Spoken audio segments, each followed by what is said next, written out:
Hey there YouTube, Wrestling Optimus here, back with my action figure review of WWE Summer Slam from the Motor City, Detroit. I feel like I'm in the majority when I say it was a pretty good show, but that ending left a lot to be desired. Don't worry though, because the final match was just one of, checks notes, 4 main events? Are you kidding me? Ugh. Well, let's get started then, and take it down to the action figures. I didn't get to watch the pre-show, which means the first match on the card is Ricochet vs. Logan Paul. Logan kept flirting with Ricochet's fiancée, Samantha, who was the ring announcer. There's lots of taunting, but my favorite one is when Ricochet does the People's Moonsault. It's crazy that the only guy on the entire WWE roster who can keep up athletically with Logan Paul is fucking Ricochet. Logan has no right to be this good at wrestling. As for the match, every single move was highlight reel worthy, and there were too many spots to count, so just go see it for yourself. Still, since they are so evenly matched, Logan has to resort to using brass knuckles given to him by one of his cronies behind the ref's back. He decks Ricochet and gets the win. That also means Samantha has to announce him as the winner. Next up is one of our many main events, Brock Lesnar vs. Cody Rhodes. This is the rubber match in a classic David vs. Goliath story. Cody takes an F5 on the outside as well as through the commentary desk, but keeps getting back up. Lesnar doesn't know whether that's admirable or stupid. Cody has multiple comebacks, even putting Brock in his own Kimura lock, which softens him up for 3 consecutive crossroads and the win. In a shockingly uncharacteristic show of respect, Lesnar shakes Cody's hand, hugs him, and then raises his hand for the crowd. Next is your featured sponsor for the evening, Slim Jims, with their Battle Royal. I'm just gonna use this picture instead of rummaging around through the drawer trying to find all these guys. Anyway, the match consists of crowd favorite LA Knight, The Miz, The Brawling Brutes, Imperium, Alpha Academy, AJ Styles, Austin Theory, Bronson Reed, Matt Riddle, the Viking Raiders, Tommaso Ciampa, Shinsuke Nakamura, Apollo Crews, Karrion Kross, Omos, Santos Escobar, Cameron Grimes, Rick Boogs, Grayson Waller, and JD McDonough. Obviously, LA Knight gets the biggest pop of the few guys who get entrances. Then, once the match starts, Omos quickly eliminates a few people to establish himself as the Giant, then gets teamed up on and eliminated by the field like in every Battle Royal.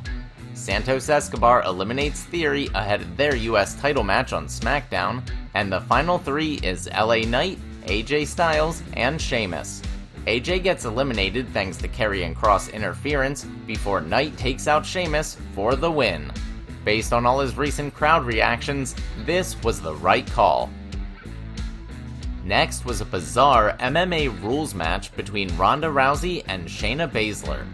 At one point, Shayna seems to get injured and receives medical attention, but Ronda beats up the trainers and forces Baszler to continue.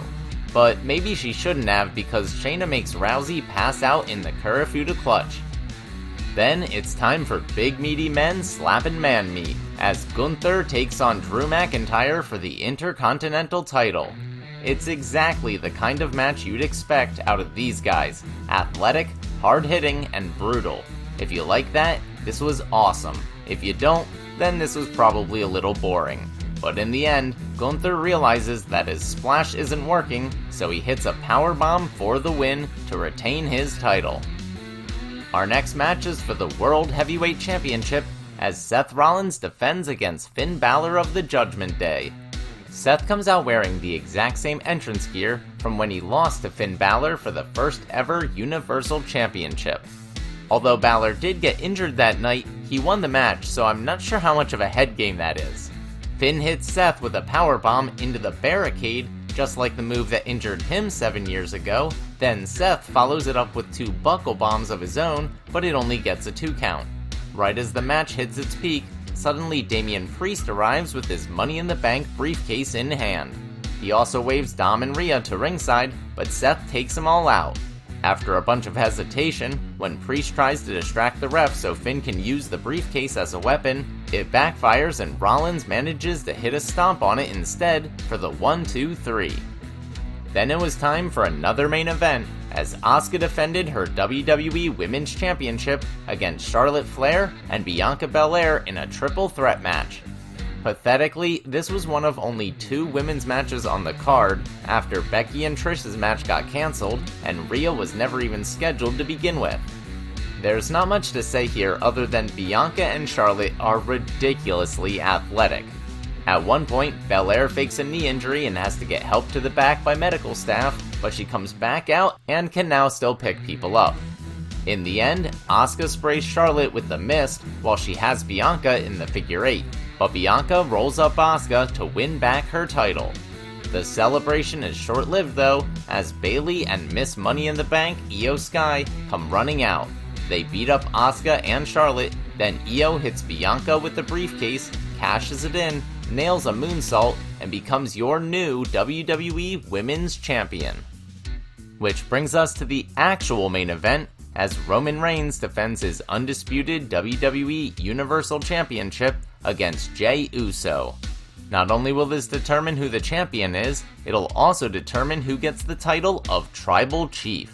Roman dominates in the early going until Jey makes his first of many comebacks. Eventually, Solo Sikoa appears right as Jey is about to put Roman through a table, but after beating up Jey for a bit, he avoids a spear, causing Roman to nail Solo instead.